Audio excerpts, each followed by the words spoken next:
നിങ്ങൾ ഈ പെൺകുട്ടിയെ നോക്കിയേ, എന്തോ വലിയ കാര്യം ചെയ്തതുപോലെയുള്ള നടപ്പാണല്ലേ. ആ മുഖത്തൊരു അഭിമാനമുണ്ട്, താൻ എന്തോ ഒരു വലിയ കാര്യം ചെയ്തു. 21 വയസ്സുള്ള ബെനീറ്റയാണിത്. ഈ പെൺകുട്ടി ചെയ്ത പണി എന്താണെന്ന് അറിയാമോ?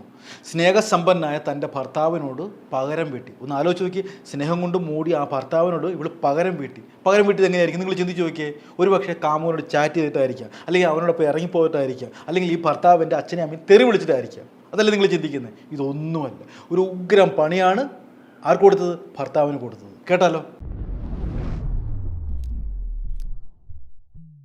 തിരുപ്പൂരുള്ള ഒരു വസ്ത്രനിർമ്മാണശാലയിൽ വെച്ച് കാർത്തിക് എന്ന 21 വയസ്സുകാരനും ബെനീറ്റ എന്ന് പറയുന്ന 21 വയസ്സുകാരും തമ്മിൽ കണ്ടുമുട്ടുകയാണ്. തിരുപ്പൂരിൻ്റെ പ്രത്യേകത അറിയാമല്ലോ, ഒരുപാട് വസ്ത്രനിർമ്മാണശാലകളുള്ള സ്ഥലമാണ് ഈ തിരുപ്പൂർ. അതിൽ ഒരു വസ്ത്രനിർമ്മാണശാലയിൽ വെച്ചാണ് ഇവർ കണ്ടുമുട്ടുന്നതും പ്രണയിക്കുന്നതും. ആ പ്രണയം പൂത്തു പന്തലിച്ച് ഒരുപാട് സ്വപ്നങ്ങൾ അവർക്കിടയിൽ മുട്ടിടുകയാണ്. അവർ പരസ്പരം തുണി മടക്കുമ്പോഴും തുണി അടുക്കി വെക്കുമ്പോഴും ഒക്കെ അവരുടെ മനസ്സിലുള്ളത് എന്താ? പ്രേമം തന്നെയാണ്. അങ്ങനെ ആ പ്രേമം ഇങ്ങനെ കൊടുമ്പരി കൊണ്ട് മുന്നോട്ട് പോവുകയാണ്. രണ്ടുപേരുടെ പ്രായം ശ്രദ്ധിച്ചോണ്ട് 21 വയസ്സാണ്, സമപ്രായക്കാരാണ്. അങ്ങനെ പ്രേമത്തിൻ്റെ ക്ലൈമാക്സിൽ നമ്മുടെ നായികയായിട്ടുള്ള ബെനീറ്റ കാർത്തിക്കിനോട് ഒരു വലിയ ആവശ്യം പറയുകയാണ്. വലിയ ആവശ്യമൊന്നുമല്ല, ഏത് പെണ്ണും പറയുന്ന ഒരു ആവശ്യം തന്നെയാണ് അല്ലേ. പെണ്ണുങ്ങളുടെ മനസ്സിൽ ഭയങ്കരമായിട്ട് സ്വാർത്ഥത കാണുമല്ലോ. എൻ്റെ ഭർത്താവ്, എൻ്റെ കാമുകൻ, അവരാരെ നോക്കാൻ പാടില്ല, മറ്റൊരാളെ ചിരിക്കാൻ പാടില്ല എന്നൊക്കെയുള്ള സ്വാഭാവികമായിട്ട് പ്രേമം തുടങ്ങുമ്പോൾ രണ്ടുപേരുടെ മനസ്സിൽ വരും. കല്യാണം കഴിഞ്ഞാൽ നമുക്കറിയാം അല്ലേ, ആരുടെ കൂടെ പൊക്കോ എന്നെ എൻ്റെ വഴിക്ക് വിടുക എന്നുള്ള ഒരു ചിന്താഗതിയായിരിക്കും അതിന് ശേഷം. പക്ഷേ ഇത് പ്രേമിക്കുന്ന സമയമാണ്. അവൾ മിണ്ടാൻ പാടില്ല ആരോടും, ഇവൻ ആരോടും നോക്കാൻ പാടില്ല എന്നുള്ള സങ്കല്പമായിരിക്കും ഈ കാമുകയ്ക്കും കാമുകനും. അതേ ആവശ്യമാണ് ഇപ്പോൾ ബെനീറ്റ നമ്മുടെ കാർത്തികിനോട് പറഞ്ഞിരിക്കുന്നത്. നിൻ്റെ സ്വന്തമായിരിക്കണം ഞാൻ, നീ എന്നെ വിട്ടു പോകാൻ പാടില്ല, ആരെയും നോക്കാൻ പാടില്ല, എൻ്റെ പൊന്നു പോലെ ഉള്ളം കൈ കൊണ്ട് നടക്കുന്നുള്ള ഒരു വാശിയിൽ അവൾ കാർത്തികിനോട് പറയുകയാണ്. കാർത്തിക് പറഞ്ഞിട്ടാ, അതെന്ത് പറച്ചില്ലടി നീ പറയുന്നത്, ഞാൻ നിൻ്റെ കൂടെ കാണത്തില്ലയോ, നീ എൻ്റെ മാത്രമായിരിക്കും, എനിക്കിനി വേറെ ജീവിതമില്ല, ഞാൻ നിന്നെ പൊന്നുപോലെ നോക്കാമെന്ന് പറഞ്ഞ് കയ്യിൽ അടിച്ച് ഉറപ്പിച്ച് സത്യം ഇടിയിക്കുകയാണ്. അങ്ങനെ ആ വാക്ക് വിശ്വസിച്ചുകൊണ്ട് കല്യാണം ഉറപ്പിക്കുകയാണ്. പക്ഷേ കാർത്തികിൻ്റെ വീട്ടിൽ അത്ര താല്പര്യമില്ല അമ്മയ്ക്ക്. കാരണം പെൺകുട്ടികളോട് അത്ര താല്പര്യമില്ലാത്ത ഒരു സ്വഭാവക്കാരിയാണ് ഈ കാർത്തികിൻ്റെ അമ്മ. കാർത്തികിനോട് പറയുകയാണ്, നിനക്കറിയാലോ സ്വഭാവം, എനിക്ക് പെൺകുട്ടികളെ പൊതുവേ താല്പര്യമില്ല, പിന്നെ നിനക്കുണ്ടാവുന്ന പെൺകുട്ടികളാണെങ്കിൽ എൻ്റെ സ്വഭാവം മാറും, നിനക്ക് ആൺകുട്ടികൾ ഉണ്ടാവട്ടെ എന്ന് പറഞ്ഞ് ഈ അമ്മ അനുഗ്രഹിക്കുകയാണ്. അങ്ങനെ കാർത്തികിൻ്റെ കുടുംബത്തെ അനുഗ്രഹത്തോടെ ഈ കല്യാണം നടക്കുകയാണ്. അങ്ങനെ മണവാട്ടിയായിട്ട് ബെനീറ്റ കാർത്തികിൻ്റെ വീട്ടിലേക്ക് വരികയാണ് ഒരുപാട് സ്വപ്നങ്ങളുമായിട്ട്. പിന്നെ മധുവിധ രാവുകളാണ്. എനിക്കിപ്പോൾ ഓർമ്മ വരുന്നത് നമ്മുടെ ആദ്യത്തെ കൺമണി എന്ന് പറയുന്ന സിനിമയുണ്ടല്ലോ, അതിനകത്ത് KPCയിലുള്ളൊരു വാശിയുണ്ട്. ഈ വീട്ടിൽ പെൺകുഞ്ഞുങ്ങൾ ഉണ്ടാകാൻ പാടില്ല, പെൺകുഞ്ഞുങ്ങൾ ഉണ്ടായിക്കഴിഞ്ഞാൽ ഒരു സ്വത്ത് പോലും ഞാൻ തരത്തില്ലെന്നൊക്കെയുള്ള വാശിയിലാണ് KPCയിൽ നിൽക്കുന്നത്. അതിനെ ചൊല്ലിയുള്ള കോലാഹലങ്ങളൊക്കെ അറിയാമല്ലോ, ജയറാമിൻ്റെ ഓട്ടവും ചാട്ടവും ഒക്കെ നമുക്ക് ഭയങ്കര രസമുള്ള ഒരു സിനിമയായിരുന്നു. അതേ അനുഭവമാണ് ഇപ്പോൾ ഈ കാർത്തികിൻ്റെ ജീവിതത്തിൽ വന്നിരിക്കുന്നത്. പക്ഷേ പെൺകുഞ്ഞുങ്ങൾ ഉണ്ടായാൽ അമ്മയുടെ സ്വഭാവം മാറും. എന്തായാലും മധുവിധ ഇങ്ങനെ പൊടിച്ച് വാരി മുന്നോട്ട് പോവുകയാണ്. ഇതിനിടയ്ക്ക് നമ്മുടെ കാർത്തികിന് തിരുപ്പൂരുള്ള ആ വസ്ത്ര നിർമ്മാണശാലയിലേക്ക് പോകണം. തൽക്കാലത്തേക്ക് പെണ്ണിൻ്റെ വീട്ടിൽ നിൽക്കട്ടെ എന്നുള്ള ഒരു തീരുമാനത്തിൽ അവരെത്തി. അങ്ങനെ തിരുപ്പൂരിലേക്ക് ഇയാൾ പോയി. അങ്ങനെ കുറേ നാൾ കഴിഞ്ഞ്, കുറേ വർഷം കഴിഞ്ഞപ്പോഴത്തേക്ക് ഈ കാർത്തികിന് സന്തോഷ വാർത്ത എത്തുകയാണ്. അയാളുടെ പ്രിയതമയായിട്ടുള്ള ബെനീറ്റ ഗർഭിണിയായിരിക്കുന്നു. ഭർത്താവെന്ന രീതിയിൽ ഈ കാർത്തികിന് ഒരുപാട് സന്തോഷമായി. അയാൾ വാരി പുണർന്ന് സ്നേഹ ചുംബനം കൊടുത്തു. ഭാര്യ പ്രസവിക്കാൻ വേണ്ടി കാത്തിരിക്കുവാണ് കാർത്തികിൻ്റെ അമ്മയൊക്കെ. ആ പ്രതീക്ഷ എന്തായിരിക്കും, ഇത് ആൺകുഞ്ഞാവും എന്നുള്ള പ്രതീക്ഷ കാത്തിരിക്കുവാണ്. പക്ഷേ നമ്മുടെ ബെനീറ്റ പ്രസവിച്ചത് ഒരു പെൺകുഞ്ഞാണ്. അമ്മ തകർന്നു. പക്ഷേ ഇവിടെ കാർത്തിക് തകർന്നില്ല. കാരണമൊന്നുമില്ല, കാരണം ദൈവം തന്നതല്ലേ, 2 കൈ നീട്ടി സ്വീകരിക്കുക എന്നുള്ള ഒരു നിലപാടിലായിരുന്നു നമ്മുടെ കാർത്തികിൻ്റെ മാനസികാവസ്ഥ. കാർത്തിക് അങ്ങ് തിരിച്ചു പോവുകയും ചെയ്തു. അയാൾക്ക് ഈ കുഞ്ഞിനോട് വലിയ താല്പര്യമായിരുന്നു. എന്തെങ്കിലും ആയിട്ടെന്നും പറഞ്ഞുള്ള നിലപാടിലായിരുന്നു നമ്മുടെ കാർത്തികിൻ്റെ അമ്മയും. അങ്ങനെ കുറേ ദിവസങ്ങൾ മുന്നോട്ട് പോയി. ഇപ്പോൾ കുഞ്ഞിനിപ്പോൾ 42 ദിവസമായി. അങ്ങനെ ഈ കുഞ്ഞിനെ കാണാൻ വേണ്ടി കാർത്തിക് തിരുപ്പൂരിൽ നിന്നും മാർത്താണ്ഡത്തുള്ള ആ സ്ഥലത്തേക്ക്, അവർ ആ ഗ്രാമത്തിലേക്ക് ഓടി വരികയാണ്. അവൻ കാണുന്ന കാഴ്ച എന്താണെന്നറിയാമോ? കുഞ്ഞിങ്ങനെ കട്ടിൽ കിടക്കുകയാണ്. കുഞ്ഞിനെന്തോ പറ്റിയെന്ന് ഈ കാർത്തിക് ചോദിക്കുന്നു. ബെനീറ്റയുടെ മുഖത്ത് വല്ലാത്തൊരു വിഷമവും സങ്കടമൊക്കെ. അവൾ അലമുറയിട്ട് കരയുകയാണ്. കുഞ്ഞിന് അനക്കമില്ല. കാർത്തിക് ചോദിച്ചു, എന്താ പറ്റിയിരിക്കുന്നത്? കുഞ്ഞിന് ഞാൻ മുലപ്പാൽ കൊടുത്തപ്പോഴത്തേക്ക് ആ തൊണ്ടയിൽ കുരുങ്ങി. അതിനുശേഷം ആ കുഞ്ഞിന് അനക്കമില്ലെന്ന് പറയുകയാണ്. അവിടെ വല്ലാത്തൊരു അവസ്ഥയല്ല ചോദിക്കും. 42 ദിവസം മാത്രം പ്രായമുള്ള കുഞ്ഞാണ്. ആ കുഞ്ഞിനെന്തോ പറ്റിയിരിക്കുന്നത്. അമ്മയും അതായത് ബെനീറ്റയും കാർത്തികൊക്കെ നിലവിളിയാണ്. കാർത്തികിന് സഹിക്കാൻ പോലും പറ്റുന്നില്ല. അങ്ങനെ ആ കുഞ്ഞിനെടുത്ത് നോക്കുമ്പോൾ അയാൾക്കൊരു അസ്വാഭാവികത.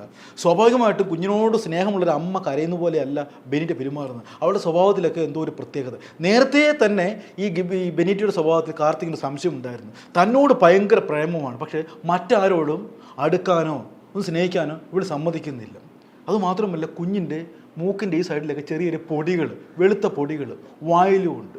ആ സംശയം ബലപ്പെട്ട് അയാൾ നേരെ പോലീസിനോട് പറയുകയാണ്, ബന്ധുക്കളോട് പറയുകയാണ്, എനിക്കിങ്ങനൊരു സംശയമുണ്ട്, എൻ്റെ ഭാര്യയിൽ ഒരു സംശയമുണ്ട്, കുഞ്ഞിൻ്റെ ഡെഡ് ബോഡി പോസ്റ്റ്മോർട്ടം ചെയ്യണം. അങ്ങനെ പോലീസ് എത്തുന്നു, ഇത് വിഷയമായിട്ട് മാറുകയാണ്. കുഞ്ഞിൻ്റെ ബോഡി പോസ്റ്റ്മോർട്ടത്തിന് അയക്കുകയാണ്. പോസ്റ്റ്മോർട്ടം റിപ്പോർട്ട് എന്താ പറഞ്ഞേക്കുന്നത് അറിയാമോ? ഡോക്ടർമാർ എന്താ പറഞ്ഞേക്കുന്നത് അറിയാമോ? കുഞ്ഞ് മുലപ്പാൽ കുടുങ്ങി അല്ല മരിച്ചിരിക്കുന്നത്. കുഞ്ഞിൻ്റെ വായിൽ ടിഷ്യൂ പേപ്പർ, അതായത് അറിയാലോ ടിഷ്യൂ പേപ്പറിൻ്റെ ഉപയോഗം അറിയാമല്ലോ, അത് വായിൽ കുത്തി നിറച്ചിരിക്കുകയാണ്, മൂക്കിൽ കുത്തി നിറച്ചിരിക്കുകയാണ്. ശ്വാസം പോലും വിടാതിരിക്കാൻ വേണ്ടിയാണ് ആ ടിഷ്യൂ പേപ്പറൊക്കെ കുഞ്ഞിൻ്റെ വായിൽ നിറച്ചിരിക്കുന്നത്. അങ്ങനെ ശ്വാസം കിട്ടാതെയാണ് ആ കുഞ്ഞ് മരിച്ചിരിക്കുന്നതെന്നുള്ള സത്യം പുറത്തേക്ക് വന്നിരിക്കുകയാണ്. തകർന്നു പോകത്തില്ലേ? കാർത്തിക് തകർന്നു പോയി, സർവ്വരും തകർന്നു പോയി. പോലീസിൻ്റെ ആ ചോദ്യം ചെയ്യലിൽ ബെനീറ്റയ്ക്ക് പിടിച്ചു നിൽക്കാൻ പറ്റാത്ത അവസ്ഥയായി. പോലീസ് ചോദ്യം ചെയ്യൽ അറിയാമല്ലോ, തലങ്ങും വിലങ്ങും എല്ലാം ചോദിച്ചു. അവൾ തത്ത പറയുന്ന പോലെ പറയുകയാണ്. ഒന്ന് ചിന്തിച്ച് നോക്കിയേ, നൊന്ത് പ്രസവിച്ച ഒരുപാട് സ്വപ്നം കണ്ട ഒരു കുഞ്ഞ്, നല്ല സുന്ദരി കുഞ്ഞാണെന്നാണ് പറയുന്നത് കണ്ടവരൊക്കെ, ആ കുഞ്ഞിനെ കൊല്ലുക എന്നുള്ളൊരു മാനസികാവസ്ഥ ചിന്തിക്കുന്നതിനപ്പുറമാണ്. അതും സ്വന്തം അമ്മ തന്നെ. അവൾ പറഞ്ഞത് വിചിത്രമായ ഒരു കഥയാണ്. ഈ പെൺകുട്ടിയും കുടുംബവും ഒക്കെ കുറച്ച് അന്ധവിശ്വാസ അടിമകളാണ്. തമിഴ്നാട്ടിൽ അങ്ങനെയാണ് കേട്ടോ. ഓരോ വീട്ടിലും ഓരോ ആൾദൈവങ്ങളാണ്, ഓരോ ദൈവങ്ങളാണ്, ഓരോ വിശ്വാസങ്ങളാണ്. അതിനൊക്കെ കുറേ ഭക്തന്മാരുമുണ്ട്. അങ്ങനെ പോകുന്ന ഒരു ഗ്രാമത്തിലാണ് ഈ പെൺകുട്ടി ജീവിച്ചതൊക്കെ. അതിനിടയ്ക്ക് ഏതോ മണ്ട ശിരോമണിയായിട്ടുള്ള, ഏതോ കുടുംബം കലക്കിയായിട്ടുള്ളൊരു ജ്യോതിഷി പറഞ്ഞ് ബെനീറ്റയ്ക്ക് ഉണ്ടാവുന്നത് പെൺകുഞ്ഞാണെങ്കിൽ കുടുംബത്ത് പ്രശ്നമാണ്, അത് ശരിയല്ല, സമയം ശരിയാവത്തില്ല, ഭർത്താവിന് ദോഷമുണ്ടാകും, അയാൾക്ക് ബെനീറ്റയുടെ സ്നേഹം കാണത്തില്ല എന്നൊക്കെയുള്ള തട്ടിപ്പ് അയാൾ പറയുകയാണ്. ഇത് ഈ പെൺകുട്ടിയുടെ മനസ്സിലേക്ക് ഇടിച്ച് കയറുകയാണ്. അത് മാത്രമല്ല, കാർത്തികിൻ്റെ അമ്മയ്ക്ക് ഒന്നാമത്തെ കാര്യം ഈ പെൺകുട്ടികളോട് അത്ര താല്പര്യമില്ല. ഇതൊക്കെ ആയപ്പോഴത്തേക്ക് വല്ലാത്ത ചിന്ത ഈ പെൺകുട്ടിയുടെ മനസ്സിലേക്ക് വരികയാണ്. ഇനി പെൺകുഞ്ഞുണ്ടായിക്കഴിഞ്ഞാൽ തൻ്റെ ഭർത്താവ് തന്നിൽ നിന്ന് അകന്നു പോകുമോ, തന്നെ ഉപേക്ഷിക്കുമോ എന്നുള്ള ചിന്ത ഈ പെൺകുട്ടിയെ അലട്ടി. സൂക്ഷ്മം പോലെ പ്രതീക്ഷിക്കാതെ സംഭവിക്കുകയാണ്, പെൺകുഞ്ഞ് തന്നെ ജനിക്കുകയാണ്. അതോടുകൂടി ഈ പെൺകുട്ടി മാനസികമായിട്ട് ആകെ തകർന്നു. കാർത്തിക് പക്ഷേ ഇതൊന്നും അറിയുന്നില്ല കേട്ടോ. അയാൾക്ക് കുഞ്ഞുങ്ങളെ വലിയ ഇഷ്ടമാണ്. അയാൾ ഈ കുഞ്ഞിനെ വളരെ ഇഷ്ടപ്പെടുകയാണ്. എപ്പോഴും ഈ കുഞ്ഞിനെ കാണാൻ വേണ്ടി തിരുപ്പൂരിൽ നിന്ന് മാർത്താണ്ഡത്തേക്ക് ആഴ്ചതോറും വന്നുകൊണ്ടിരിക്കുകയാണ്. പക്ഷെ വരുമ്പോഴൊക്കെ നമ്മൾ സാധാരണ എന്താ ചെയ്യുന്നത്?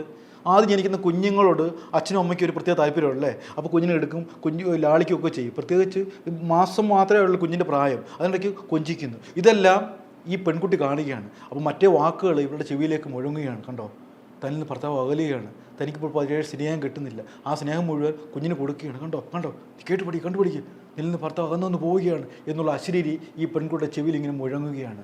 അവൾ പിന്നെ ഒന്നും ചിന്തിച്ചില്ല. യഥാർത്ഥത്തിൽ ഈ ചിന്തകളൊന്നും കാർത്തികിൻ്റെ മനസ്സിലേ ഇല്ല. കാർത്തിക് തിരിച്ച് തിരുപ്പൂരിലേക്ക് പോയി. കുഞ്ഞ് ഉറങ്ങിക്കിടക്കുന്ന സമയം, കുഞ്ഞിന് പാല് കൊടുത്ത്. അവളുടെ മനസ്സിൽ യാതൊരു പശ്ചാത്താപവും ഇല്ല കേട്ടോ. ഒന്ന് ആലോചിച്ച് നോക്ക്, ചിന്തിക്കാൻ പോലും പറ്റത്തില്ല. ആ ചോര കുഞ്ഞിൻ്റെ വായിൽ ടിഷ്യൂ പേപ്പർ കുത്തി നിറയ്ക്കുകയാണ്. കുഞ്ഞ് ശ്വാസം കിട്ടാതെ പിടയുകയാണ്. അത് അവളെ അലട്ടുന്നില്ല. എന്നിട്ട് മൂക്കിലും കൂടി ആ ടിഷ്യൂ പേപ്പർ കുത്തി കയറ്റുകയാണ്. അതവൾ നോക്കി നിൽക്കുന്ന അവസ്ഥ ആലോചിച്ച്, ആ കുഞ്ഞ് മരിക്കുന്നതുവരെ അവൾ ആ നോട്ടം തുടർന്നു. ഒടുവിൽ കുഞ്ഞ് മരിച്ചു എന്ന് ഉറപ്പാക്കുന്നു. ഒന്നും അറിയാത്ത പോലെ ആ കുഞ്ഞിനെ കട്ടിൽ കിടത്തുന്നു, ബഹളമുണ്ടാക്കുന്നു, ആകെ പുലിവാലാക്കുന്നു. ഭർത്താവ് വരുന്നു, ഈ കാഴ്ച കാണുന്നു, ഭർത്താവിന് സംശയം തോന്നുന്നു, ഇവിടെ തട്ടി അകത്താക്കുന്നതോടെ ഈ കഥയ്ക്കൊരു ക്ലൈമാക്സ് ആവുകയാണ്. നിങ്ങളൊന്ന് ചിന്തിച്ച് നോക്കുക എൻ്റെ പൊന്നു സുഹൃത്തുക്കളെ. ഒരു കുഞ്ഞിനെ കിട്ടാൻ വേണ്ടി എന്തുമാത്രം വഴിപാടുകൾ, എന്തുമാത്രം ചികിത്സകൾ നമ്മുടെ തിരുവനന്തപുരത്തുണ്ട്. ഒരു അമ്മത്തൊട്ടിൽ ഒരു കുഞ്ഞിനെ കിട്ടാൻ വേണ്ടി എന്തുമാത്രം പ്രക്രിയയാണെന്ന് അറിയാമോ? സ്വന്തം കുടുംബം വരെ എഴുതി വെക്കണം. ആ കുഞ്ഞിന് ഒരു പോറൽ പോലെ ഏൽക്കാൻ പറ്റത്തില്ല. സ്വന്തം സ്വത്തൊക്കെ എഴുതി ഇനി കുഞ്ഞിന് എന്തെങ്കിലും പ്രശ്നം ഉണ്ടെങ്കിൽ തന്നെ ഈ അച്ഛനും അവർ കുടുങ്ങും. അമ്മാതിരി നിയമമാണ് ഒരു കുഞ്ഞിനെ കിട്ടാൻ വേണ്ടി ഓരോ ദമ്പതികൾ അനുഭവിക്കേണ്ടി വരുന്നത്. അപ്പോഴാണ് ദൈവം കനിഞ്ഞിരളിയെ ആ കുഞ്ഞിനെ കൊന്നുകളയുന്ന മാതാപിതാക്കൾ നമ്മുടെ സമൂഹത്തിൽ ഇങ്ങനെ ഓരോ ദിവസവും വർദ്ധിച്ചു വരുന്നത്. യാതൊരു ഒരു പശ്ചാത്തലവുമില്ല. കുഞ്ഞിനെ നിലത്തടിക്കുക, കുഞ്ഞിനെ ശ്വാസം മുട്ടിച്ചു പോലും ഒരു ലജ്ജയോ ഒരു പശ്ചാത്തലവുമില്ലാത്ത അമ്മമാരാണ് നമ്മുടെ സമൂഹത്തിലുള്ളത്. കുഞ്ഞാണോ പെണ്ണോ ആയിക്കോട്ടെ, അത് ദൈവം തരുന്ന നിധിയാണെന്ന് വിചാരിച്ച് കൈ നീട്ടി സ്വീകരിക്കുക. അതാണ് യഥാർത്ഥ മാതൃത്വം, അല്ലേ? അല്ലാതെ ഇമാതിരി തെണ്ടിത്തരമൊക്കെ കാണിച്ച് ശാപം വാങ്ങി ഈ ജീവിതത്തിൽ എന്താ പ്രത്യേകതയുള്ളത്? ഒന്നുമില്ല. ശിഷ്ടകാലം, ഭർത്താവുമില്ല, കുഞ്ഞുമില്ല, ജയിലഴിക്കുള്ളിലേക്ക് ആ ബെനീറ്റ പോവുകയാണ്. ഇത്തരത്തിലുള്ള ആന മണ്ടത്തിലൊന്നും കാണിച്ച് സ്വന്തം ജീവിതവും പ്രതീക്ഷകളും സ്വപ്നങ്ങളും ഒന്നും ആരും നശിപ്പിക്കില്ലെന്ന് മാത്രം പറഞ്ഞുകൊണ്ട് നിർത്തിയാലോ. നന്ദി, നമസ്കാരം.